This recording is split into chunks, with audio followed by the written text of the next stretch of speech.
एक बार कमेंट करके बता देना मेरे भाई, लाइव होगी ना क्लास आपकी?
नमस्कार मेरे भाई। चलिए, अब अपनी क्लास आप देख पा रहे होंगे। आप सभी को नमस्कार और माय डियर स्टूडेंट्स, आप सबका स्वागत है हमारी कॉम्प्रीहेंशन की इस बहुत ही बेहतरीन सेशन में। और आज की अगर हम बात करें तो हमारी कॉम्प्रीहेंशन क्लास नंबर 6 है हमारी माय डियर स्टूडेंट्स। ये क्लास नंबर की अगर हम बात करें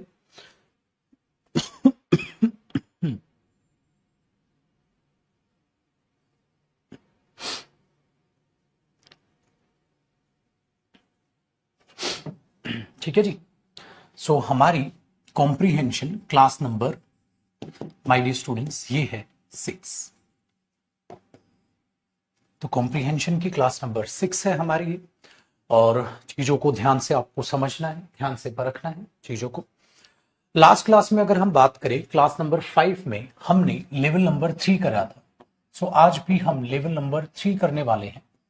लेवल नंबर 3 करने वाले हैं और हमने क्वेश्चन नंबर 1 से लेकर क्वेश्चन नंबर कहां तक कर लिया था भैया? 6 तक कर लिया था, है ना। Last question my dear students हमने क्वेश्चन नंबर 6 किया था। तो आज हम क्वेश्चन नंबर 7 से आगे बढ़ने वाले हैं। तो 1 से लेकर 6 तक कर लिया था। तो आज क्लास नंबर 6 में हम क्वेश्चन नंबर 7 से आगे करने वाले हैं। तो आज की भी जो क्लास है, हमारा जो सेशन है, वो लेवल नंबर 3 का रहेगा बाकी क्वेश्चंस का। फिर नेक्स्ट क्लास से हम लेवल नंबर 4 की बात करेंगे। आइए चीजों को ध्यान से समझते हैं और क्वेश्चन नंबर 7 से आगे बढ़ते हैं। तो यूं ही आपका कॉन्फिडेंस जो है बढ़ता जाएगा। मैंने कहा जिन स्टूडेंट की इंग्लिश वीक है बेटा, उनको क्लास 2 बार देखनी है। जिनकी इंग्लिश स्ट्रांग है उनको एक ही बार क्लास से काम चल जाएगा। देखो क्या कहता है बेटा, सेम पहला स्टेटमेंट फिक्स है। One of the most important forces in the modern world क्या क्या है? Socialism was a direct result of industrial revolution. कहता है अगर सबसे ज्यादा हम इंपॉर्टेंट फोर्सेस की बात करें मॉडर्न वर्ल्ड में, ठीक है, उसमें उसने बोला सोशलिज्म जो है अपना एक ग्रेट रिजल्ट है, डायरेक्ट रिजल्ट है इंडस्ट्रियल रेवोल्यूशन का, जो इंडस्ट्रियल रेवोल्यूशन आया है। ठीक है, ये वो पहली स्टेटमेंट। अब आगे की जरा बात देखते हैं क्या होगा। आगे बढ़ते हैं। कहता है तो socialism was a direct challenge to capitalism and sought to put an end to such an exploitative economic structure. तो इसमें सोशलिज्म के बारे में बात की। The gulf between the haves and the have not क्या है भैया? Continue to increase and out of this gap between the rich and poor sprang dispute. तो रिच और पुअर के बीच में भैया डिस्प्यूट पैदा हुआ। आगे देखते हैं। It generated new wealth. इस चीज ने एक नई वेल्थ जनरेट कर दी। किस चीज ने भाई? किस चीज ने? सोशलिज्म ने। उसके लिए आया होगा ये। इट या सोशलिज्म नहीं तो इंडस्ट्रियल रेवोल्यूशन की बात कर रहा होगा। क्या है? तो it generated new wealth, but as this new wealth only went to a minority, it could not solve the question of distribution. इससे क्वेश्चन ऑफ डिस्ट्रीब्यूशन सॉल्व नहीं हो जाता कि अमीर को क्या मिल रहा है और गरीब को क्या मिल रहा है। आगे बढ़ते हैं। The industrial revolution solve the question of production. Industrial revolution ने क्वेश्चन जो है हमारा प्रोडक्शन का, प्रोडक्शन करने का जो सवाल है वो सॉल्व कर दिया। क्यों? क्योंकि इंडस्ट्री आ गई तो प्रोडक्शन बढ़ गया। सो जो इंडस्ट्रियल रेवोल्यूशन है उसने ये प्रॉब्लम सॉल्व कर दी। अब आपको अगर बहुत तगड़ी हिंट मिली तो वो यही मिली बेटा कि भैया मेरे पहली स्टेटमेंट में बात की गई है, इंडस्ट्रियल रेवोल्यूशन को डेफिनेशन दी गई है, बताया है। किसको बताया गया है कि सोशलिज्म जो है was a direct result of the industrial revolution. Industrial revolution का सोशलिज्म डायरेक्ट एक रिजल्ट है। The industrial revolution solve the question of production. उसने क्वेश्चन ऑफ प्रोडक्शन एकदम से सॉल्व कर दिया। तो हमारे दिमाग में जो सबसे पहले आया कि सर इसके बाद, क्योंकि इसमें सोशलिज्म का जिक्र किया गया बेटा, was a direct challenge to capitalism and output and exploitative economic structure. इसमें बात की है कि जो हैव और हैव नॉट्स का जो गैप बन रहा है अमीर गरीब में, उसकी बात की गई है। इसमें बात की है इट जनरेटेड किसने जनरेट किया होगा, या तो सोशलिज्म या इंडस्ट्रियल रेवोल्यूशन ने जनरेट की है नई वेल्थ। बट नई वेल्थ जो है वो only went to a minority के पास चली गई। It could not solve the question of distribution. तो डिस्ट्रीब्यूशन का क्वेश्चन इससे सॉल्व नहीं हुआ। कौन सा डिस्ट्रीब्यूशन? कि अमीर गरीब का जो गैप है। Very good. तो ये भी हिंट मिलने लग रही है बेटा कि अमीर गरीब की जो गैप की बात की गई है वो बाद में बात की गई है। पहले यहां पर ये चीज चालू हुई कि इस चीज ने वेल्थ, कमाई तो आ गई, लेकिन कमाई कहां चलेगी? This new wealth only went to a minority के पास चलेगी। अगर माइनॉरिटी के पास चली जाएगी तो बेटा ये गैप तो ठीक है, the gulf between the have and have nots continued to increase, और ये गैप बढ़ता चला गया। अमीर अमीर होता चला गया, गरीब गरीब, ये गैप बढ़ता चला गया।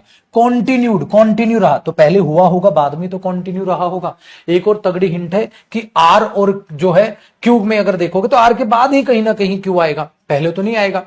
आर के बाद ही कहीं ना कहीं क्यू आएगा। तो आर और क्यू में तगड़ा लिंक बन रहा है बेटा। एक बन रहा है कि ये स्टार्टिंग लग रहा है सर इंडस्ट्रियल रेवोल्यूशन की, अगर उसने बात की है आगे, तो ये चीज हमें लग रही है कि आर और क्यू एक साथ है। और सर आर एस से स्टार्टिंग है, तो एस से स्टार्टिंग है, आर क्यू एक साथ है। एस से स्टार्टिंग है, आर क्यू एक साथ नहीं है।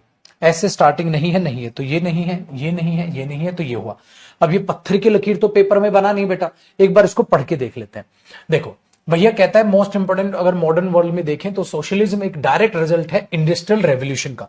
इंडस्ट्रियल रेवोल्यूशन जो है उसने प्रोडक्शन का चीजें समस्या ही हटा दी है। उसने नई नई वेल्थ जनरेट की है। इसका मतलब ये इसके लिए था, नई वेल्थ जनरेट की है जो कहां चलेगी? माइनॉरिटी के पास ज्यादा चलेगी। माइनॉरिटी के पास ज्यादा चलेगी तो डिफरेंस जो अमीर गरीब का है वो बढ़ गया। फिर सोशलिज्म एक डायरेक्ट चैलेंज है कैपिटलाइज करने का और put an end to such an exploitative economic structure. इतना गंदा जो इकोनॉमिक स्ट्रक्चर तैयार हो गया है उसको खत्म करना है हमने बेटा। इतना गंदा एक्सप्लोटिव इकोनॉमिक स्ट्रक्चर तैयार हुआ है। तो एक बात बताओ, ये स्ट्रक्चर कहां तैयार हुआ? यहां तैयार हुआ। ये अमीरी गरीब का जो माइनॉरिटी का गैप बता रहे हैं, तो इसके बाद ही तो ये चीज आएगी। एक और हिंट थी कि भाई पी जो है इसके बाद ही तो आएगा, तो ये पक्का हमने सही चुना है। ये चीज होती है भैया आसान, ये चीज है आसान। तो पक्का हमने जो चुना है वो सही चुना है बेटा, हमने जो चुना है वो सही चुना है। ठीक है। अब कई बच्चों को जैसे आर लग गया ओपनिंग, सर आर ओपनिंग नहीं बेटा, ये इट आया ही इंडस्ट्रियल रेवोल्यूशन, तो नाउन पहले आएगा, बाद में ही तो प्रोनाउन आएगा। इंडस्ट्रियल रेवोल्यूशन ने नई नई वेल्थ जनरेट की है, लेकिन वो वेल्थ किसके पास चली गई? माइनॉरिटी के पास चली गई। तो वो गैप इकट्ठा हो गया। तो गैप कब होगा? जब वो माइनॉरिटी के पास जाएगी। तो पहले वही आएगा वर्ड, सेंटेंस। चलो सर आगे देखते हैं। क्वेश्चन नंबर 8, इसमें भी बाद में मैंने ना इस जो है आपके पीडीएफ में भी इजी क्वेश्चन डाले बाद में। S1 जो आपको इस पीडीएफ के होमवर्क क्वेश्चंस दूंगा ना वो इजी डाले हैं बाद में। देखो क्वेश्चन नंबर 8 की बात करते हैं बेटा। अब बात करते हैं क्वेश्चन नंबर 8 की। 8 में क्या कहता है ध्यान दीजिएगा। Gandhi ji reached Newcastle पहुंचे वो and took charge of the agitation, और चार्ज ले लिया। भैया पहली चीज हुई। अब देखो during the course of the march, जो उन्होंने मार्च की, गांधी जी वॉज अरेस्टेड। 2 बार वो अरेस्ट हुए, ठीक है, फिर रिलीज हुए, arrested a third time and sent to jail. तीसरी बार अरेस्ट हुए और जेल भेज दिए गए। ठीक है, तो एकदम मार्च का जिक्र हो रहा है भाई। यहां तो बस हम उन्होंने बोला वहां गए थे बस वो। ठीक है, अब आगे देखो द एम्प्लॉयर्स, ठीक है, रिटेलाइज्ड। अब ध्यान से सुनना, बात हो रही है यहाँ एम्प्लॉयर मतलब जो कोई कंपनी है उनकी अगर बात, ओनर्स की बात कर रहे हैं। बाई कटिंग ऑफ वाटर, पानी काट रहे थे, इलेक्ट्रिसिटी काट रहे थे वर्कर्स क्वार्टर्स की, जो वर्कर्स क्वार्टर में रहते थे ना उनका पानी काट देते थे, लाइट काट देते थे। This forcing them to leave their home, और उनको फोर्स कर रहे थे कि वो घर छोड़ के भाग जाए। कुछ हुआ होगा। Gandhi ji decided to march, उन्होंने मार्च करने का डिसाइड किया। अब एक बात बताओ बेटा, यहां मार्च करने का डिसाइड हुआ है और यहां जब वो मार्च कर रहे थे तो वो अरेस्ट हुए थे। तो अब जरा लॉजिक समझो इस चीज का, अब जरा लॉजिक समझो। क्या वो मार्च करने से पहले ही अरेस्ट हो जाएंगे बेटा? क्या वो मार्च करने से पहले ही अरेस्ट हो जाएंगे? तो अगर मैं आर का लिंक देखूं तो बेटा मार्च पहले करेंगे, अरेस्ट बाद में होंगे। इसका मतलब 100% आर के बाद पी है। आर के बाद, कितना बाद मुझे नहीं पता। अब कई बच्चे ऐसे हैं, सर आरपी एक साथ, गधे वो पागल हो क्या? क्या हिंट है? अरे भाई बीच में और क्या पता और भी कुछ हुआ हो मार्च के दौरान, तुम्हें क्या पता। हाँ ये जरूर है कि अरेस्ट अगर वो मार्च के दौरान हुए हैं तो जरूर कुछ ना कुछ बात इसके बाद ही आएगी। आर के बाद पी है, कितना बाद ये नहीं पता। तो आर के बाद पी है, आर के बाद पी है, आर के बाद पी नहीं है। मतलब एग्जामिनर इतना शाना निकला, सिर्फ आर के बाद पी है। एक ऑप्शन ऐसा दिया है जिसमें पी आर से पहले ले आया, बाकी नहीं। अगर आसान क्वेश्चन बनाता है 2-3 ऑप्शन इसी से कटवा देता हूं। आगे देखो बेटा, इसलिए मैंने बोला ना पेपर में आसान है क्वेश्चन, वो ऑप्शंस तय करते हैं। अगर एग्जामिनर चाहता मेरे बच्चे तो सब में पी आर करके कुछ दे देता, एक ही ऑप्शन बचता। सपोज बी बचा, बी मार देते, ए बचा, ए मार देते। आगे बढ़ते हैं। फिर कहता है क्या किया उन्होंने, 2000 मैन आर्मी थी, उन 2000 लोगों से ज्यादा की, वुमेन भी थे, बच्चे भी थे, ओवर द बॉर्डर एंड दस सी देम लॉग्ड इन, ठीक है, ट्रांसवाल जेल्स, जेल में बंद थे। आगे, the moral of the workers, जो बच्चे मॉरल थे, जो हौसला था वर्कर्स का, वो वेरी हाई, हौसला बहुत अटल था। दे कंटिन्यू टू मार्च, उन्होंने मार्च कंटिन्यू रखी till they were prosecuted and sent to jail, जब तक उन्हें पकड़ा नहीं, सजा नहीं दी कानून के तहत और जेल में नहीं डाला, वो डटे रहे। उनका हौसला नहीं टूटा। भाई हौसला क्यों नहीं टूटा?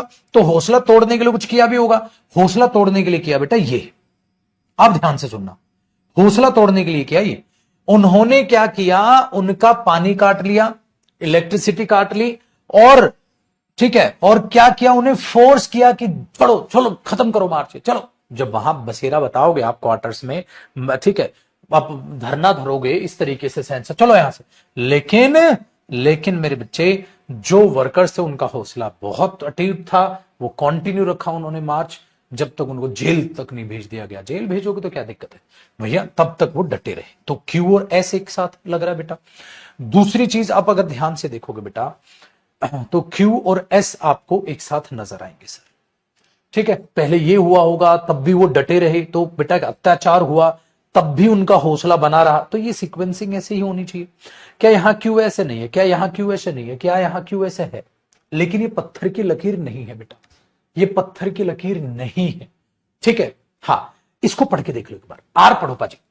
आर, गांधी जी ने डिसाइड किया, ये पहले तो यहां गांधी जी वहां गए, गांधी जी ने डिसाइड किया, ठीक है। हाँ, और आर ओपनिंग लग भी रहा, मार्च करने का डिसाइड किया। ये भी मार्च के दौरान हुआ, ये भी मार्च के दौरान हुआ, ये भी मार्च के दौरान हुआ। एक और हमारे पास हिंट है कि सर आर ओपनिंग है, खुलेआम, सरेआम। भाई सरेआम आर ओपनिंग है। आर क्यों ओपनिंग है? देखो बेटा, पहले गांधी जी वहां गए, हाँ, गांधी जी ने मार्च करने का डिसाइड किया। बेटा ये सारी हरकतें मार्च के दौरान ही तो थी। अरेस्ट मार्च के दौरान, ये मार्च के दौरान अत्याचार हुए, उनका हौसला नहीं टूटा, मार्च के दौरान उन्होंने कंटिन्यू रखा। तो सब कुछ तो मार्च से ही हो रहा है। तो सबसे पहले उन्होंने डिसाइड किया कि हम मार्च करेंगे, तो ये सब कुछ उसके बाद हो रहा है। आर ओपनिंग है, आर ओपनिंग सिर्फ इसमें है। तो पेपर में तगड़ी तगड़ी 2 हिंट मिल गई, डी ऑप्शन आंसर हो गए। तो क्या देखा, गांधी जी ने भाई डिसाइड किया मार्च करने का। फिर क्यों, उन्होंने क्या किया, उनका बिजली पानी फैलाना ढिमकाना काटा, लेकिन उनका हौसला नहीं टूटा। फिर उन्होंने बोला जब तक वो अरेस्ट नहीं कर लिए गए, और during the course of the march Gandhi ji भी अरेस्ट हुए 2 बार। तो ये वर्कर अरेस्ट हुए और ये गांधी जी अरेस्ट हुए। तीसरी बार में वो जेल भेज दिए गए। बिंदास, 2 हिंट थी, ओपनिंग स्टेटमेंट की भी हिंट थी और ये भी थी। लेकिन इफेक्ट्स को समझो पाजी, गांधी जी ने डिसाइड किया कि मार्च करेंगे, उसके इफेक्ट हैं सारे। मार्च के दौरान ये भी हुआ, ये भी हुआ, ये भी हुआ, तो ओपनिंग ये हुआ, ठीक है। चलो भैया अब आगे बढ़ते हैं। क्वेश्चन नंबर 9 देखिएगा मेरे भाई। क्वेश्चन नंबर 9 को समझने की कोशिश कीजिए। 9 अब क्या कह रहा है वो देखिएगा। 9 में कहता है भैया मेरे, the master always says refuse to be miserable. Miserable मत बनो, हमेशा मास्टर ने हमारे ये कहा, ठीक है बेटा। आगे ध्यान से सुनो। फिर before you fall into self pity and blame games, remember that responsibility comes to only those who feel responsible. कहता है जो रेस्पॉन्सिबल महसूस करता है, रिस्पॉन्सिबिलिटी उसी के पास आती है। कोई आवारा है उसको क्या मतलब। आगे, challenges are faced by the strong and courageous person and if life brings you such opportunities then turn failures into success. अगर आपके पास चैलेंजेस आ रहे हैं तो उनको एक्सेप्ट करो और फेलियर्स को सक्सेस में बदलो। क्यों में कह रहा है life can be painful but it need not be Shoriful. कहता है लाइफ पेनफुल हो सकती है भैया, लाइफ पेनफुल हो सकती है बट हमेशा दुख में नहीं जानी चाहिए वो। आगे, if you want to be happy, अगर आप खुश होना चाहते हैं but it need not be sorrowful, तो दुख में नहीं होनी चाहिए लाइफ। ठीक है, अगर आप खुश रहना चाहते हैं find occasions to be cheerful, खुशी के बहाने ढूंढो। अब एक बात बताओ बेटा, देखो सारी कहानी एक तगड़ी हिंट इसमें भी है ओपनिंग स्टेटमेंट की जो ज्यादातर रिलेट कर रहा है। सबसे पहले उसने लिखा हमारे जो मास्टर थे, हाँ हमारे से जो मास्टर थे उन्होंने ये कहा, ठीक है, दयनीय मत बनो, लड़ो। ठीक है, फिर उसके बाद क्या बोला मास्टर ने, ये कहा भाई हमेशा ऐसा बनना है। दूसरा, before you fall into self pity, ठीक है, आप ये करो। फिर चैलेंजेस आएंगे लेकिन फेलियर्स को सक्सेस बनाओ। फिर खुश रहना चाहते हो तो खुशी के बहाने ढूंढो। कब? ये सारी चीजें आपको नहीं लग रहा लाइफ से रिलेटेड है? लाइफ में ये करो, लाइफ में ये करो, लाइफ में ये करो, किसमें? लाइफ में। तो भैया मेरे, ये आपकी पहली इंट्रो नहीं होना चाहिए मेरे दोस्त, ये आपका इंट्रो नहीं होना चाहिए। लाइफ में ये करो, लाइफ में ये करो, लाइफ में ये करो। जीवन पेनफुल हो सकता है लेकिन it need not be Shoriful, दुख में जिंदगी नहीं जानी चाहिए। ठीक है, तो क्या करो? अब देखो, तो आर ओपनिंग लग रहा है बेटा, आर ओपनिंग लग रहा है। मैंने बोला पत्थर की लकीर कुछ नहीं होता है बेटा, कहीं से तो शुरुआत करोगे ना पेपर में सोल्व करने की। अगर आर ओपनिंग लग रहा है तो आपके हिसाब से ये भी गलत और ये भी गलत, ये सही हो सकता है। अब पढ़ो बेटा, आर के बाद क्यों, आर के बाद एस। आर, लाइफ ऐसी ऐसी हो सकती है, ठीक है। क्यों? चैलेंजेस आएंगे, स्ट्रॉन्ग और क्रेजियस आपको बनाएंगे। If life brings you such opportunities, अगर इस तरह की अपॉर्चुनिटीज लाइफ आपके पास लाती है तो अपने फेलियर्स को सफलता में बदलो। तो भैया ये भी बात है लाइफ में क्या क्या होगा, तो सर ये भी बात लाइफ से रिलेटेड है और ये भी बात लाइफ से रिलेटेड है कि चैलेंजेस जो आएंगे आपको, challenges are faced by strong and courageous person. ठीक है, हाँ, तो हमने क्या देखा, if life brings you such opportunities, अगर लाइफ में आपके पास ऐसी चीजें आती हैं, हाँ, then turn failures into success, तो फेलियर्स को सफलता में बदलो। लाइफ में क्या क्या आ सकता है? लाइफ पेनफुल हो सकती है, लाइफ शोरफुल नहीं होनी चाहिए, लाइफ में चैलेंजेस आ सकते हैं और इस तरह की एक्टिविटी, सच अपॉर्चुनिटीज आती हैं तो अपनी फेलियर्स को सफलता में बदलो। तो बेटा ये और ये तो रिलेटेड लग रहा है। आर के बाद S, if you want to be happy find occasions to be cheerful. अगर बेटा ये तो लाइफ से रिलेटेड बात थी, लाइफ में क्या क्या हो सकता है, ये हो सकता है, ये नहीं होना चाहिए, ये हो सकता है, अगर ऐसा होता है तो ये बदलो, तो ये भी लाइफ से रिलेटेड बात थी और ये भी हमारी लाइफ से रिलेटेड बात थी। तो हमारे हिसाब से आर और क्यू ज्यादा रिलेट किया। अब उसको फिर से पढ़ के देख लो बेटा, फिर भगवान नहीं हो आप और फिर भगवान नहीं हो आप और ना ये पत्थर की लकीर है। एक बार पूरा पढ़ना पड़ेगा बेटा, पैराग्राफ पूरा पढ़ोगे तो आपके पास, क्योंकि 3-4 बार तो पेपर में पढ़ ही चुके होगे, तो फुर्ती से पढ़ लेना फाइनल। आर, लाइफ ये हो सकती है, लाइफ दुखी में नहीं होनी चाहिए। क्यों? चैलेंजेस आएंगे स्ट्रॉन्ग और, लेकिन लाइफ में हमेशा ऐसी अपॉर्चुनिटीज मिले तो सफलता हासिल करो। S, if you want to be happy, अगर खुश रहना चाहते हो तो अपना चेयरफुल रहो हमेशा। P, before you fall into self pity, अगर कुछ आए तो ठीक है, एंड ब्लेम गेम्स, तो याद रखना एक बात, रेस्पॉन्सिबिलिटी उन तक आती है जो रिस्पॉन्सिबल समझते हैं अपने आप को। दुख आए तो हमेशा इस बात को याद रखिएगा। तो बेटा ये भी लाइफ से रिलेटेड बात थी, ये भी लाइफ से रिलेटेड बात थी। फिर इसमें कहा अगर आप खुश रहना चाहते हो खुशी के बहाने ढूंढो, अगर कभी कभी दुख आए तो ये बात याद रखना, रिस्पॉन्सिबिलिटी उनके पास आती है जो रिस्पॉन्सिबल होते हैं। तो बेटा यही तकलीफ थी। फिर this is the art of right contact in life, ऐसे ही आपको लाइफ जीनी चाहिए। ये एंड कर दिया, ऐसे ही आपको लाइफ जीनी चाहिए। कैसे जीनी चाहिए? ऐसे ऐसे ऐसे ऐसे। तो लाइफ ऐसी हो सकती है, लाइफ ऐसी हो सकती है, आपको ये करना चाहिए, आपको ये करना चाहिए, ये है कला लाइफ जीने की। भैया करेक्ट ऑप्शन हिंट होती है। अच्छा फिर से एक और बात मैं बताऊं, एक और बात में, और मैं ये मान के चल रहा हूं मेरे बच्चे कि आप एक पढ़े लिखे बच्चे हैं, आप एक पढ़े लिखे स्टूडेंट हैं, मैं ये मान के चल रहा हूं। आपने बोला सडनली ये बात क्यों कह रहे हो गुरुजी? कई बच्चों के दिमाग में एक कीड़ा होता है जो कभी नहीं जाता। वो कीड़ा क्या होता है? गुरुजी इतना सारा पढ़ूंगा तो पेपर में टाइम नहीं लग जाएगा? मैंने बोला बिल्कुल लग जाएगा। किस बेवकूफ ने कहा पेपर में टाइम नहीं लगेगा? बिल्कुल लगेगा टाइम। तो गुरुजी फिर पेपर कैसे पूरा होगा? पेपर पूरा करने से पूरा होगा। भाई मेरे कौन सी नौकरी की तैयारी कर रहे हो तू, वो भी तो देख। अगर आप एक चपरासी लेवल की नौकरी की तैयारी कर रहे हो तो इजी पैराजंबल आएंगे। आपको बनना इंस्पेक्टर है, आपको जाना डिफेंस में है, जॉब आपको तगड़ी चाहिए तो तगड़े पैराजंबल आएंगे। तो प्रैक्टिस।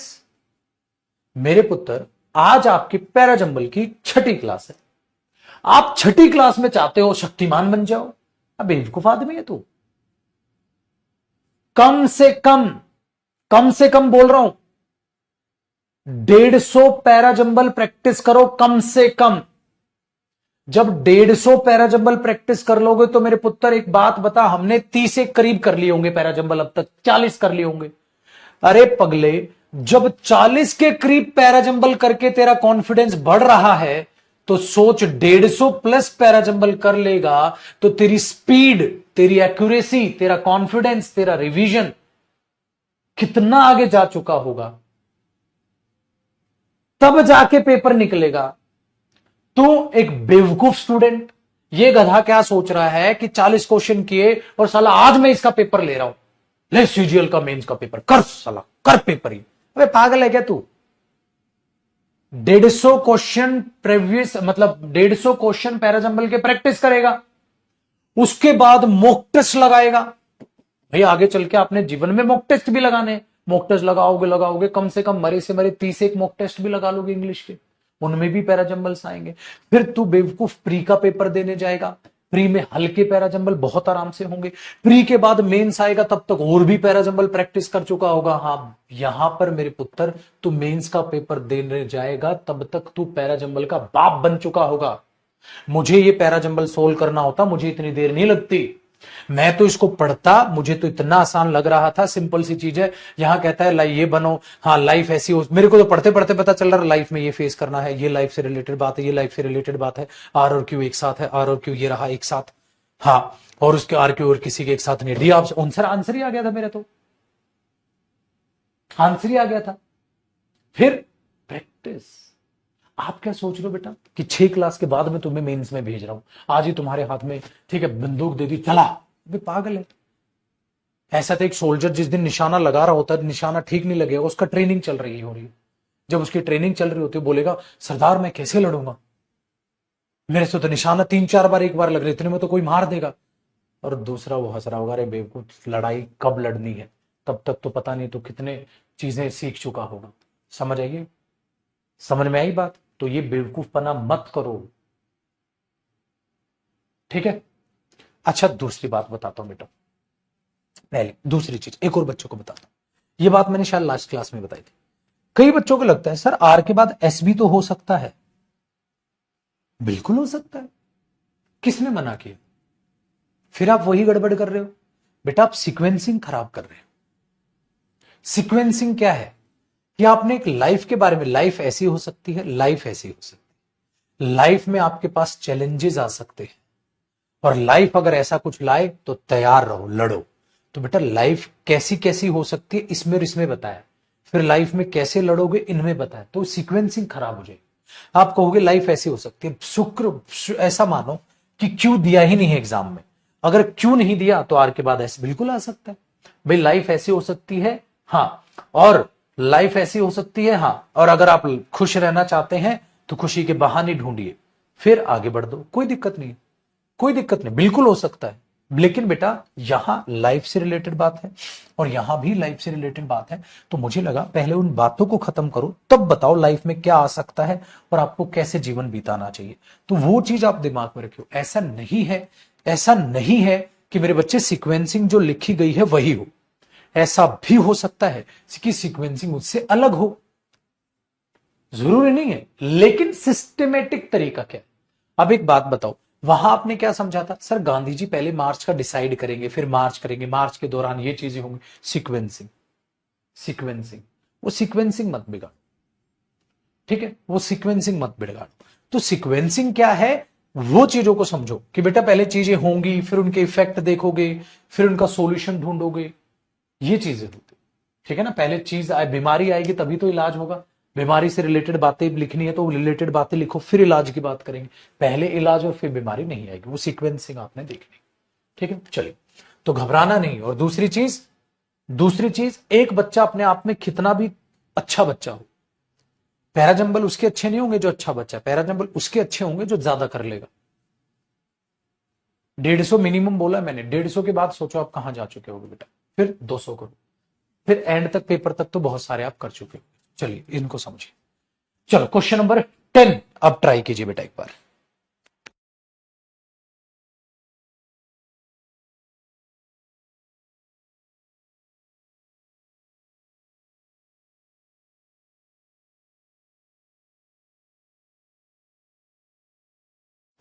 अब क्वेश्चन नंबर 10 को समझते हैं बेटा, तैयार? देखिए क्वेश्चन नंबर 10 में कहता है भैया मेरे, ecology, history and geography determine the distribution of organism. ये और ये डिटरमाइन करते हैं। एस, आगे बढ़ते हैं सर। कहते हैं सम हिस्टोरिकल, ठीक है, अगर बायोग्राफर्स की बात करें, are interested in finding centre of origins. ठीक है, most species distributions result from a combination of all these factors.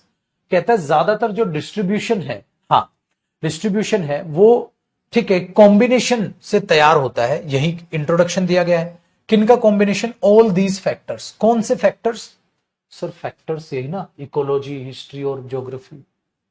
ठीक है, वही फैक्टर्स। ओके, तो ये हो सकता है बेटा, हाँ ध्यान से सुनो। बट बायो जियोग्राफिकर्स जो है हमारे पास, हाँ बायो जियोग्राफिकर्स हैं, tend to specialise in ecology, ecological aspect, ecological, biological और हिस्टोरिकल एस्पेक्ट, सारी की सारी बात कर रहे हैं। तो बट बायोग्राफर्स जो, बट से तो अब एकदम से कहा, बायोग्राफर्स ये चाहते हैं, परंतु बायोग्राफर्स इसमें स्पेशलाइज होते हैं, तो कोई और किसी और में स्पेशलाइज होता होगा, है ना। चलो आगे देखते हैं। इकोलॉजिकल बायोग्राफर्स क्या होते हैं? Are interested in effects of environmental, मतलब इकोलॉजिकल वाले बंदे ये बात करते हैं। बायो अगर हम बायो जियोग्राफर्स की बात करें, बायो जियोग्राफर्स इसकी बात करते हैं, इकोलॉजिकल बायोग्राफर्स इसकी बात करते हैं, और हिस्टोरिकल बायोग्राफर्स इसकी बात करते हैं। आसान लग रहा है बेटा? क्या क्या लग रहा है? इकोलॉजिकल वाले बंदे इसकी बात करते हैं, बायो वाले बंदे इसकी बात करते हैं, हिस्टोरिकल वाले बंदे इसकी बात करते हैं। आइए, मोस्ट स्पीशीज डिस्ट्रीब्यूशंस जो हैं वो कहीं ना कहीं एक कॉम्बिनेशन से आते हैं। All these factors, in factors के कॉम्बिनेशन पे। बेटा कौन से फैक्टर्स? सर ये वाले फैक्टर्स। इसका मतलब ओपनिंग, ये तो तीनों भाई भाई हो गए भाई, ये बात करते हैं, ये बात करते हैं, और ये बात करते हैं, तो तीनों तो भाई भाई हो गए। मतलब पी, आर और एस ये भाई भाई हो गए।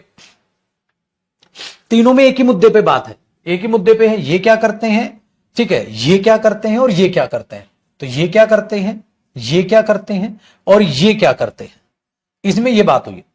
लेकिन बेटा अगर आप ध्यान से देखोगे, यहां इसी का जिक्र हुआ। इकोलॉजी, हिस्टोरी और ज्योग्राफी डिटरमाइन करती है the distribution of organism, organism का वो डिस्ट्रीब्यूशन तैयार करती है। मोस्ट स्पीशीज जो डिस्ट्रीब्यूशन है, आगे ना, वो रिजल्ट होते हैं, वो आते हैं इन्हीं से, इन्हीं फैक्टर्स से, इन्हीं के फैक्टर्स के कॉम्बिनेशन से। कौन से कॉम्बिनेशन है फैक्टर्स के? इन तीनों के। क्या है कॉम्बिनेशन? ये और ये।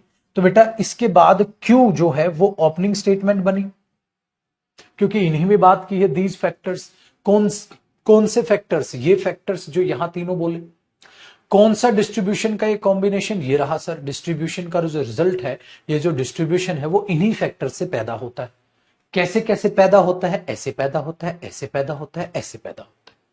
अब समझो पूरे का पूरा, अब समझो पूरा का पूरा, अब समझो पूरी की पूरी भाषा को। ठीक है, दोबारा देखो क्या कहा। इकोलॉजी, हिस्ट्री और ज्योग्राफी, ये तीन फैक्टर ऐसे हैं जो डिटरमाइन करते हैं एक डिस्ट्रीब्यूशन ऑर्गेनिज्म का। तीन ऐसे फैक्टर है बेटा। हाँ, फिर मोस्ट स्पीशीज जो प्रजातियां हैं वो इसी डिस्ट्रीब्यूशन से आती हैं, जो एक कॉम्बिनेशन है इन तीनों का, इन तीनों फैक्टर्स का। कैसे कैसे? ऐसे ऐसे ऐसे। तो ये प्रोसेस बता दी। तो इस हिसाब से हमें क्यू ओपनिंग लगा। जब क्यू ओपनिंग लगा तो ये ऑप्शन हो गया। लेकिन ये पत्थर की लकीर तो नहीं है, भगवान तो नहीं हो ना। पढ़ो, पहले में क्या पढ़ा बेटा, इकोलॉजिकल हिस्ट्री ज्योग्राफी डिटरमाइन करते हैं, ये तो पढ़ ही चुके होगे। ये मत सोचना सर दोबारा पूरा क्वेश्चन पढ़ेंगे पेपर में, पागल है क्या, इतना तो पढ़ ही चुका था तू, तो क्यों ओपनिंग लग रहा है, तो इतना तो पढ़ ही चुका था, तो डायरेक्ट इससे पढ़ेगा फिर। तो जो स्पीशीज हैं वो इसके कॉम्बिनेशन से डिसाइड होती हैं, बट बायोग्राफर्स जो है वो स्पेशलाइज होते हैं इकोलॉजिकल एस्पेक्ट में, और इकोलॉजिकल जो बायोग्राफर्स हैं वो इंटरेस्ट होते हैं इसमें और ये इसमें। तो ये तो तीनों आने थे, आगे पीछे भी चलते हैं, तो यहां ये कॉम्बिनेशन सही है, क्योंकि वहां ओपनिंग जो है वो क्यों लग रहा है। लगी ना बात बेटा? डन है। ये होती है बेटा मस्तानी लाइफ। तो आपके पास क्वेश्चन नंबर 10 ये तैयार हो गया। चलो आगे क्वेश्चन नंबर 11। अब किसकी बात करेंगे? 11 की माय डियर स्टूडेंट्स बात करेंगे। अब 11 को एक बार नजर मारिए, सोल्व करने की कोशिश मत करिएगा, मेरे साथ चलिए।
देखिए सर 11 एक बार मैं आपको समझाता हूं।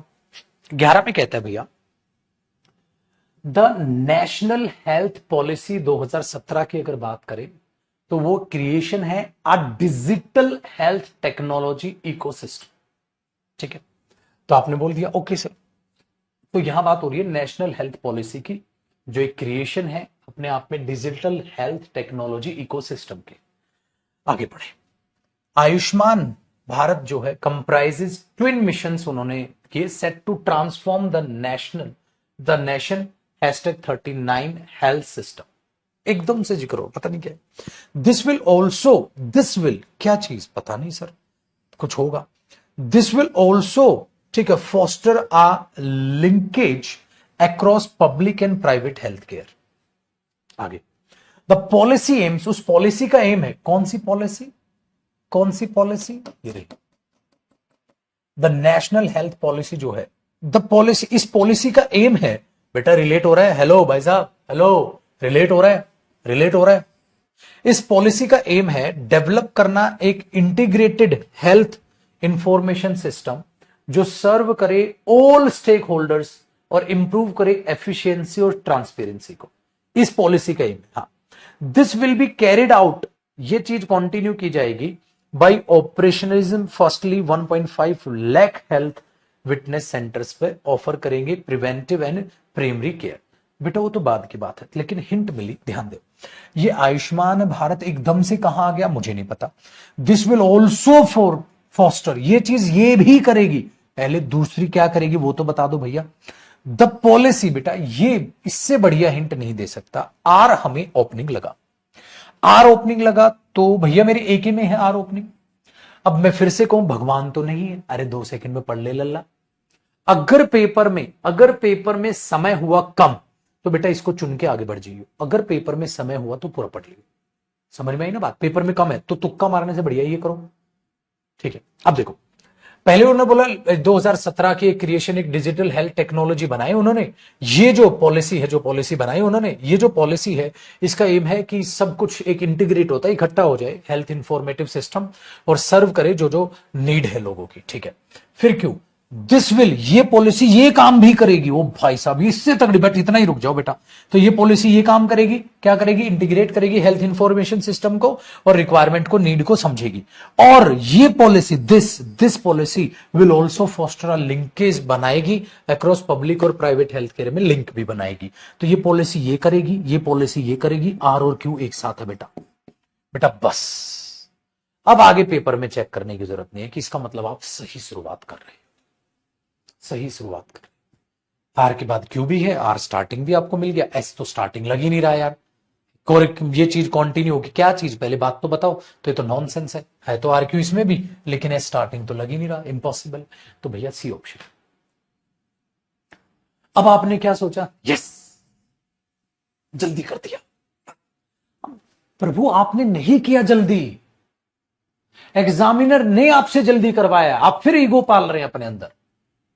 आपको क्या लगता है आप फास्ट कर रहे हो पैराजो? आप नहीं कर रहे हो, एग्जामिनर करवा रहा है आपसे।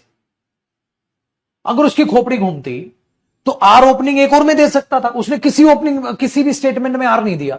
इसका मतलब एग्जामिनर चाहता था बच्चा ओपनिंग स्टेटमेंट पहचानेगा, पेपर में जल्दी क्वेश्चन कर लेगा। समझ रहे हो? आप अपने आप में ईगो पाल रहे हो, इसकी तो फाड़ डाला भैया, यूं कर दिया मैंने। अरे एग्जामिनर चाहता था तू जल्दी करे तो जल्दी करेगा, एग्जामिनर चाहेगा तू लेट करे तो लेट करेगा। देखो इसी क्वेश्चन को मेरे बच्चे, आर क्यू की हिंट थी ना, एक और ऑप्शन बना रहा हूं मैं ई, और उसमें दे देता हूं आर क्यू एस पी। ये लो खत्म, खप गया टाइम, खप गया टाइम। क्या टाइम खप गया? आर क्यू एक साथ है, आर क्यू एक साथ है, आर ओपनिंग लगा, हाँ आर क्यू की हिंट मिली, आर क्यू एक साथ है, आर क्यू एक साथ है। अब देख पी एस की एस पी, अब पीएस की एसपी, इसका मतलब पढ़ना पड़ेगा ना, पढ़ना पड़ेगा तो टाइम और लगेगा, टाइम और लगेगा तो एग्जामिनर गद्दारी कर बे। एग्जामिनर है वो देवता है हमारा, वो चाहेगा पैराजंबल जल्दी तो जल्दी होगा, वो चाहेगा लेट तो लेट होगा, वो चाहेगा प्री लेवल तो प्री लेवल बनेगा, चाहेगा मेंस लेवल तो मेंस लेवल बनेगा, चाहेगा टफ तो टफ। बाहर जब गेट से बाहर आप निकलोगे तो आप कहोगे ना सर मुश्किल थे पैराजंबल से, कोई गेट के बाहर सर आसान थे। तो आसान या मुश्किल एग्जामिनर बनाएगा सर, कॉम्प्लिकेटेड जान पूछ के उसने ये ऑप्शन क्यों नहीं दिया एग्जामिनर? क्या अनपढ़ आदमी था भाई? उसको नहीं देना था, समझ रहा है? सारे प्रीवियस ईयर क्वेश्चन है बेटा, उसको नहीं देना था तो नहीं दिया। देना होता तो कोई कितनी भी ऐसी तैसी करा ले, कितना ही पढ़कर चला जाए, तुम 200 पैराजंबल प्रैक्टिस करके चले जाओ, जान पूछ के सेम सेम ऑप्शन डाल देगा, टाइम ज्यादा खपाना होगा तो, समझ रहे? तो बहुत सारी हिंट और भी मिल जाएंगी, फिर वो आगे काम करते, लेकिन हमने नहीं किया आगे काम। डन है? चलो क्वेश्चन नंबर 12। अब 12 की बात करते हैं बेटा, 12 को जरा ध्यान से समझिएगा, चीजों को क्या कहने की कोशिश कर रहा है। कहते हैं भैया the constitution of India introduced on 26 January 1950 laid down certain basic principles and values. जो कॉन्स्टिट्यूशन ऑफ इंडिया है, आप सबको पता है, 26 जनवरी 1950 में हुआ था। कुछ बेसिक प्रिंसिपल्स और वैल्यूज थे। क्या है आगे? अब आगे की कहानी, कुछ बेसिक प्रिंसिपल्स और वैल्यूज थे। अब आगे की कहानी आगे बेटा कह रहा है, it was also to be federation with demarcation and spheres of action between the union government and the state governments.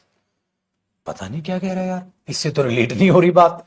आगे पढ़ो, तभी तो अजीब लग रही है, क्या कह रहा है पता नहीं। India was to be a secular and democratic republic with parliamentary system based on adult franchise. इसमें कह रहे हैं इंडिया जो है वो बनने वाला था, एक सेक्युलर और डेमोक्रेटिक रिपब्लिक बनने वाला था। ये चीजें भैया हमारा जो है कॉन्स्टिट्यूशन चालू हुआ, ठीक है, हाँ, तो भैया वो रिपब्लिक बनने वाला था। ये बात तो रिलेटेड है भैया इससे, क्योंकि हम जो अगर कॉन्स्टिट्यूशन की बात करें तो ये बात थी उसमें। दीज इंक्लूड, ये चीजें इंक्लूड करेंगे क्या चीजें इंक्लूड करेंगे? These include freedom of speech, expression, freedom to assemble, ठीक है, पीसफुली, ये चीज इंक्लूड करेगी, ठीक है, ये कहने की कोशिश कर रहा है, पता नहीं। इट गारंटेड, इसने guarantee the all Indian citizens को सर्टेन फंडामेंटल राइट्स, कि भाई सबको फंडामेंटल राइट मिले। उप्स, क्या क्या राइट मिलेंगे? फ्रीडम, ये तो हमारी फंडामेंटल राइट्स हैं। ओ भाई ये तो हमारी फंडामेंटल राइट्स हैं। हाँ, तो मतलब ये फंडामेंटल राइट मिलेंगे, कौन से मिलेंगे? ये वाले मिलेंगे। ओ भाई साहब तगड़ी हिंट है। एस और एक आर एक साथ है, एस आर एक साथ है लड्डू। एस आर एक साथ है, एस और आर। इसने मतलब हमारे संविधान ने यह गारंटी दी कि सारे इंडियन सिटीजन को कुछ फंडामेंटल राइट्स मिलेंगे। दीज इंक्लूड, ये राइट इंक्लूड करते हैं कौन कौन से, दीज इंक्लूड कौन कौन से फंडामेंटल राइट अपने, फ्रीडम ऑफ स्पीच फलान, ये तो सबको पता है भैया। देखो जीएस काम आ गया यार। हमारे फंडामेंटल राइट्स क्या होते हैं, क्या क्या राइट होते हैं बेटा हमारे? हमारे राइट होते हैं sir freedom of speech, freedom of expression, freedom of assemble peacefully, ठीक है। हाँ ये तो हमारे राइट्स है सर, ये तो हमारे फंडामेंटल राइट्स हैं।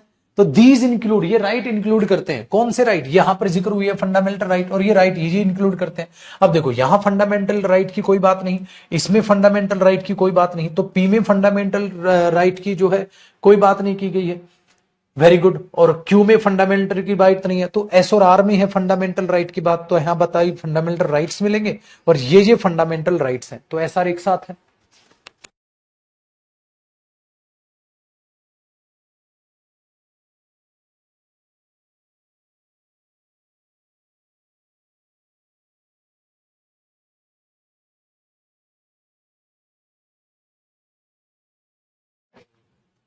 ठीक ठीक ठीक ठीक।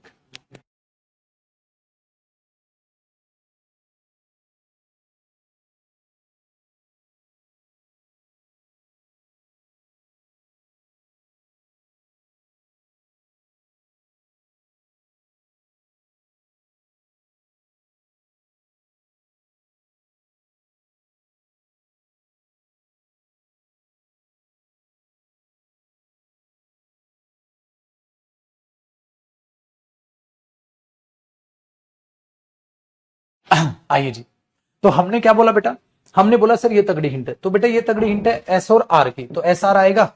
ठीक ठीक ठीक, चलिए आइए वापसी आते बेटे क्लास में। तो एस आर आएगा, एस आर यहां नहीं है, एस आर यहां नहीं है, एस आर यहां नहीं है, एस आर यहां है, पहला ही आंसर खत्म। सर इससे तगड़ी हिंट अगर आप नहीं पकड़ोगे, एग्जामिनर बोलेगा बस क्या प्रैक्टिस की है फिर तूने पैराजंबल की, इतनी बढ़िया हिंट नहीं पकड़ पाया तू। तो आपकी नॉर्मल नॉलेज भी काम आती है भैया। हमारे फंडामेंटल राइट्स हैं और फंडामेंटल राइट्स का यहां जिक्र हुआ है, और ये हमारे फंडामेंटल राइट गिनवा रहा है, दोनों एक साथ हैं, एसआर एक साथ है, एसआर एक साथ है। इससे तगड़ी हिंट कोई नहीं हो सकती, तो मत जाओ वहां। ठीक है, हिंट होने को तो बेटा मैं कोई भी ढूंढ दूंगा यहां से फिर दोबारा से, पर ढूंढना क्यों भैया, सही है ना। चलो क्वेश्चन नंबर 13 देखो बेटा, क्वेश्चन नंबर 13 को अब अच्छे से समझिएगा। क्वेश्चन नंबर 13 मेहरबान कदरदान आप सभी के सामने क्वेश्चन नंबर 13 पेश कर रहा हूं, जरा गौर फरमाइएगा। 13 में कहता है ethics is a branch of philosophy, ethics जो है एक ब्रांच है फिलॉसफी की, concern with the distinction between right and wrong, कि हमारा क्या सही है क्या गलत है, the ultimate worth of actions और थिंग्स। ठीक है बेटा, अगली क्लास में ना मैं आपसे प्रीवियस ईयर क्वेश्चंस कराऊं, तो मैंने इतने मुश्किल क्वेश्चंस आपको समझा दिए, आप प्रीवियस ईयर क्वेश्चंस को देख के करोगे आथू, कहते हैं सर इतने आसान आते हैं। बिल्कुल, ये जो क्वेश्चंस है ना, ये प्रीवियस ईयर एग्जाम्स के सबसे टफेस्ट क्वेश्चन है, और बहुत पुराने पुराने एग्जाम्स में से भी।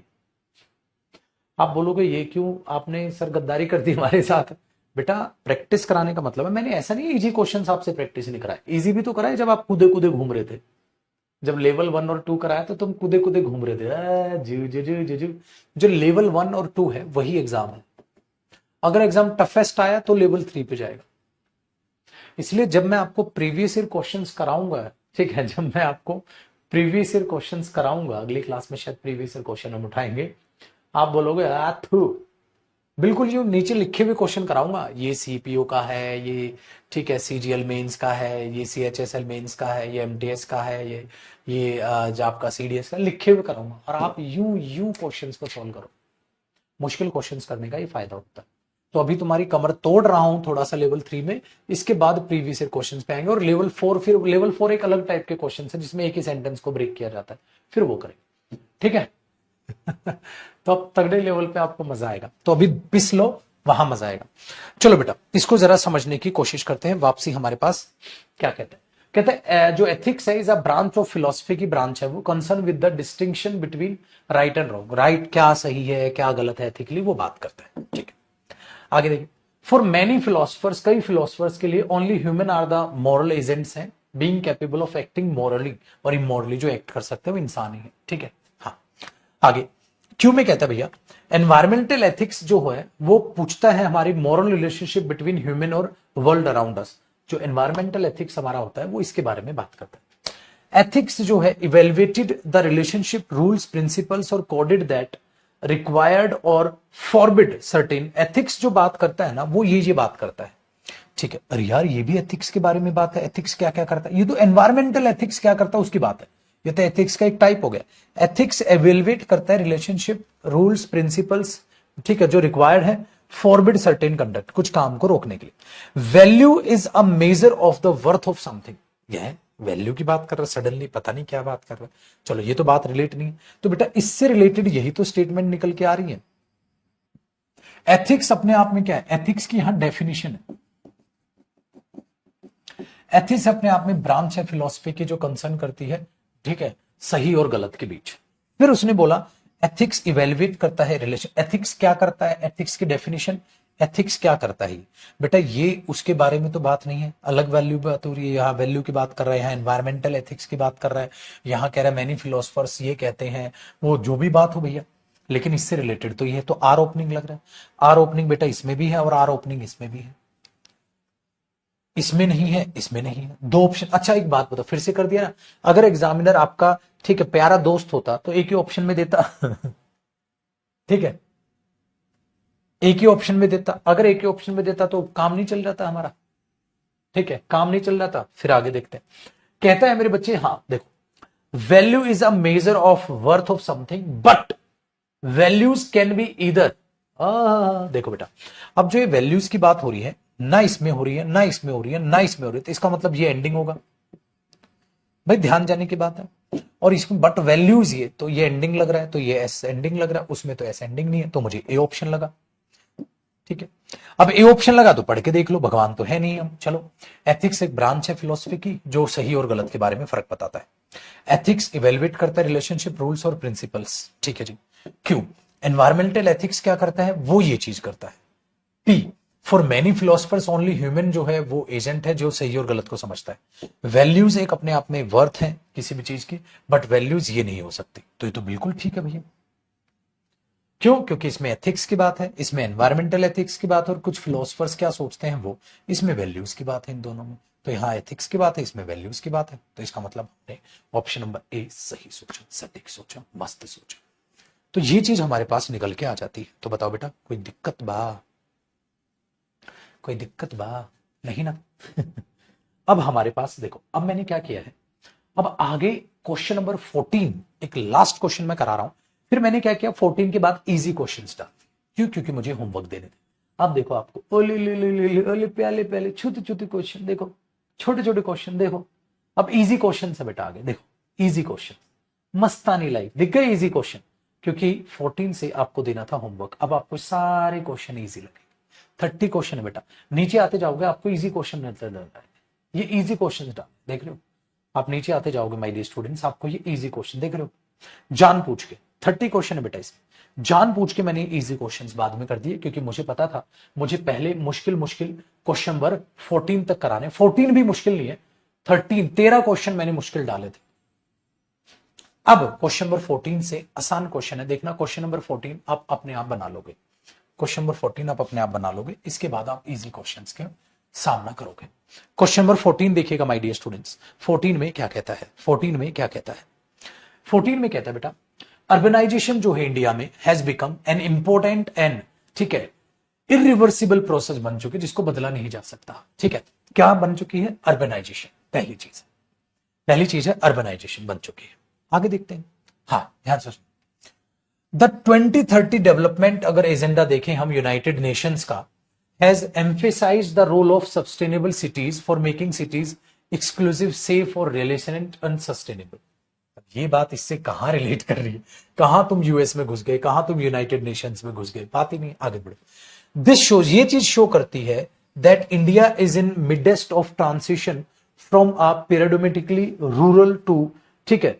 अब आपने बोला यार इंडिया इससे ये बन रही है, ये चीज शो करती है, तो हमें देखा यार क्या ये तो ये भी इससे रिलेट नहीं कर रहा। अच्छा, the process of urbanisation has been characterised by a dramatic increase in the number of large cities. अगर आपको प्रोसेस अर्बनाइजेशन की देखनी है तो वो दिखती है क्योंकि हमारे पास नंबर ऑफ लार्ज सिटी बढ़ रही है। भैया ये हो सकता है, ये हो सकता है, ठीक है, ये हो सकता है। आगे बढ़िए, इसके बाद ये पढ़ के देखो, it is an important determinant of national economic growth and poverty reduction.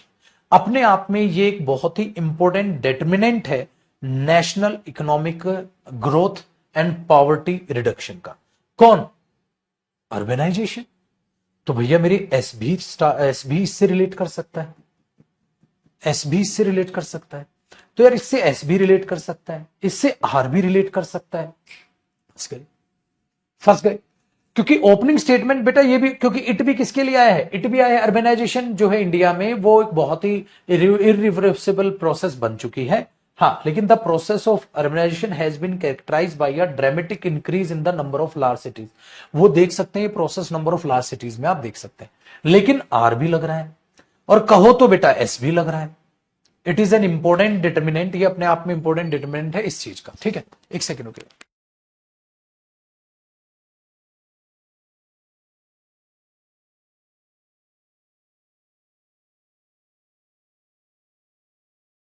ठीक है, अब लगा बेटा ये भी लग रहा है और ये भी लग रहा है, तो क्या किया जाए बंधु, एक बार चेक करते हैं।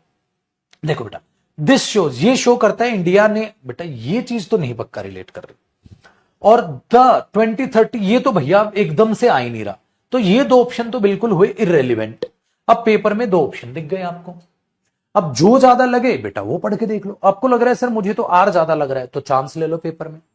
ठीक है, हाँ हाँ, तो क्या लिखो अब देखो, फिर अगर एंडिंग देखने की कोशिश करें, as per the census of India 2011 the urban population is increasing rapidly. अगर हम सेंसस की बात करें इंडिया में तो बेटा देखो यहां इसकी एंडिंग है पी और इसकी एंडिंग भी है पी, दोनों की एंडिंग पी ही है, दोनों की एंडिंग पी है। तो पी में क्या कहता है ये, तो 2030 में अगर हम एजेंडा को समझे तो ये है, और एज पर सेंसस इंडिया में समझे तो अर्बन पॉपुलेशन इंक्रीज हो रही है। तो ये तो दोनों एक साथ दे गया, ये तो दोनों एक साथ है। उसने अगर बदल देता तो एग्जामिनर हिंट देता, देखो फिर से मुश्किल बना गया। अब पढ़ लो यार, चलो डेफिनेशन पढ़ते हैं, पहले डी पढ़ते हैं बेटा। अर्बनाइजेशन इंडिया में बढ़ता जा रहा है, बन चुका है एक इरिवर्सिबल प्रोसेस और इंपॉर्टेंट प्रोसेस बन चुका है। फिर the process of urbanisation has been characterised by a dramatic increase, number of cities में इंक्रीज हुई है। ठीक है, नंबर ऑफ लार्ज सिटीज बढ़ी है। अगर मैं फिर आगे क्यों पढ़ूं, दिस शो, ये शो करता है कि इंडिया एक मिडेस्ट ऑफ ट्रांसिशन है, सो पीरियोडोमेटिकली और रूलर टू, ठीक है, सोसाइटी वो बन चुकी है, इंडिया में ऐसा हो चुका है। ये इसके बाद ये कह रहा है, ठीक है, ये चीज शो करती है, देखते हैं। उसके बाद कह रहा है S, it is an important determinant of national economical growth. अब इसके बाद ये डायरेक्ट रिलेट कैसे करेगा बेटा, भाई क्यू के बाद आप एस पढ़ो और फिर एस के बाद पी पढ़ो। अब एस के बाद पी 2030 डेवलपमेंट ये कहती है, तो अब जरा ध्यान से सुनना बेटा, वो फ्लो नहीं बन पाया रीडिंग का। एक बार सी पढ़ के देखो, मैंने बोला अर्बनाइजेशन इंडिया में एक इंपॉर्टेंट और वो चीज बन चुकी है। हाँ, इट इज एन इंपॉर्टेंट, यहां पर भी इंट्रोडक्शन है, एक इंपॉर्टेंट डिटर्मिनेंट बन चुका है हमारी नेशनल इकोनॉमिक ग्रोथ का और पॉवर्टी रिडक्शन का। कौन? अर्बनाइजेशन। अर्बनाइजेशन एक इंपॉर्टेंट डिटर्मिनेंट बन चुका है हमारी नेशनल इकोनॉमिक ग्रोथ, हमारी इकोनॉमिक ग्रोथ हो रही है और इसकी वजह से हमारी गरीबी घट रही है। R the process of urbanisation has been characterised by a dramatic increase in the number of large cities. इसकी प्रोसेस देखी जा सकती है कि जो लार्ज सिटीज हैं वो बढ़ रही है। क्यों? दिस शोज, ये शो करता है, आर क्यू तो खैर दोनों में ही है, ये शो करता है कि इंडिया अपने आप में ट्रांजिशन में, ठीक है, अपने आप में ट्रांजिशन में, ठीक है, इंडिया अपने आप में क्या कर रही है। तो बेटा अब एक बात बताओ, सिर्फ ये था कि अगर मैं एस को एकदम सडनली क्यू के बाद लेके आऊंगा तो आर और क्यू तो दोनों में एक साथ है, मैं बोल पा रहा हूं, ठीक है, लेकिन बेटा अगर मैं एस को इधर कुदा रहा हूं, एस के बाद पी पढ़ रहा हूं, तो एस के बाद पी कैसे रिलेट करेगा। एक नेशनल इकोनॉमिक ग्रोथ और गरीबी हटाने में इसने मदद की है, ठीक है, 2030 का जो एजेंडा है यूनाइटेड स्टेट्स का, ये कहने लग रहा है। तो यहां क्या होगा, ये इट आया है इसके लिए, तो इस नाउन के लिए जो प्रोनाउन है मैं बीच में कहां फिट करूंगा। अगर मैं एस को, आर को स्टार्टिंग लेके चल लूं, जो कि हो सकता है, कोई दिक्कत नहीं है, लेकिन बेटा मैं एस को बीच में कहां फिट करूंगा, क्योंकि एस जो बात है वो बात कर रहा है urbanisation. It is an important determinant, ये इंपॉर्टेंट डिटर्मिनेंट है। कौन? अर्बेनाइजेशन की बात हो रही है, तो मैं इसको कहां फिट करूंगा? सडनली मैं एस को बीच में कहां फिट करूंगा? तो हमारे पास ये यही ठीक है, क्योंकि ये भी अर्बेनाइजेशन की बात कर रहा है, ये भी अर्बेनाइजेशन की बात कर रहा है। तो आप अगर इसको ले लोगे तो बीच में जो इसके लिए आ रहा है, इसको कहां फिट करोगे आप? इसको कहां फिट करोगे?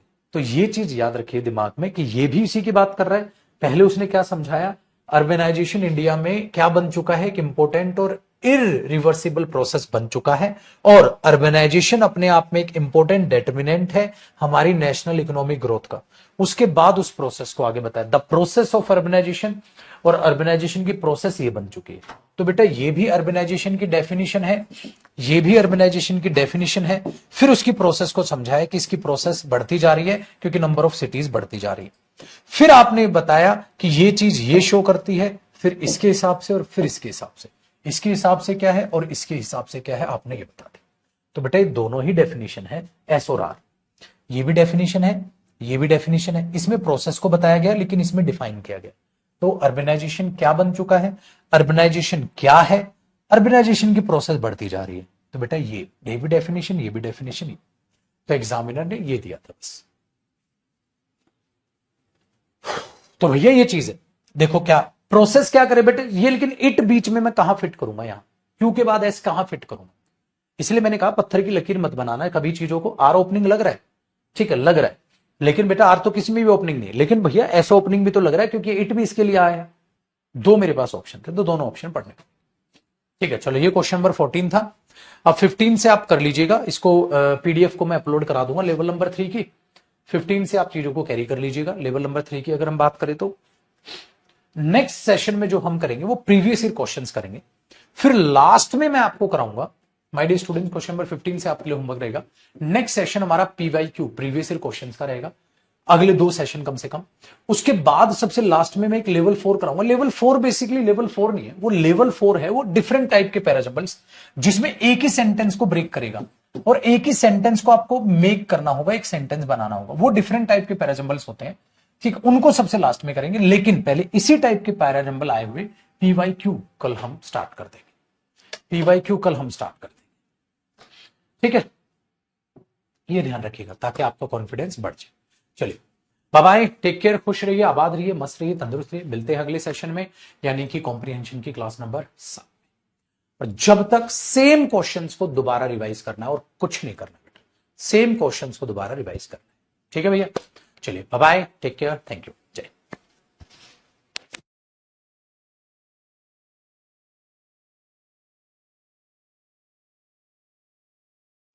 बेटा शाम को क्लास होगी 6 बजे आपकी वोकैब की, शाम को क्लास होगी 6 बजे वोकैब की वॉल्यूम 2 की क्लास में मिलते हैं, ठीक है ना।